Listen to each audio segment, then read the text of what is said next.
ഒരു ഈസി സാമ്പാർ ഉണ്ടാക്കാം. മുരിങ്ങക്ക, ചെറിയുള്ളി, വെള്ളുള്ളി, പൊട്ടറ്റോ, തക്കാളി, പച്ചമുളക്, മല്ലിയില, ഉള്ളി, സാമ്പാർ പൊടി ആൻഡ് പരിപ്പിൽ കുറച്ച് വെള്ളം ഒഴിച്ച് വയ്ക്കുക. ആ സമയത്ത് നമുക്ക് തക്കാളിയും ചെറിയുള്ളിയും എല്ലാം കൂടെ കട്ട് ചെയ്തും തൊലി കളഞ്ഞും എല്ലാം എടുക്കാം കേട്ടോ.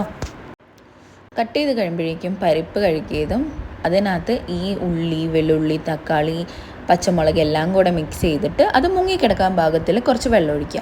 വെള്ളം ഒഴിച്ചിട്ട് നമുക്ക് കുറച്ച് ഉപ്പ്, കുറച്ച് മഞ്ഞൾ ചേർത്തിട്ട് അടച്ചു വെച്ചിട്ട് ഒരു 4 വിസിൽ വരെ വേവിക്കാം.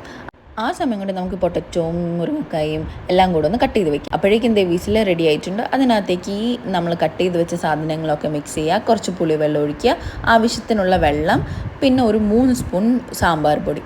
വീണ്ടും അടച്ചു വയ്ക്കുക. ഒരു വിസിൽ വരെ അപ്പം തന്നെ ബാക്കിയുള്ള ആവിയൊക്കെ കളഞ്ഞിട്ട് നമുക്ക് താളിച്ചൊഴിക്കുക കേട്ടോ. കടുകും വരമുളകും കൂടെ താളിച്ചൊഴിക്കുക, കുറച്ച് മല്ലിയിലയും കൂടെ ഇട്ട് വയ്ക്കുക.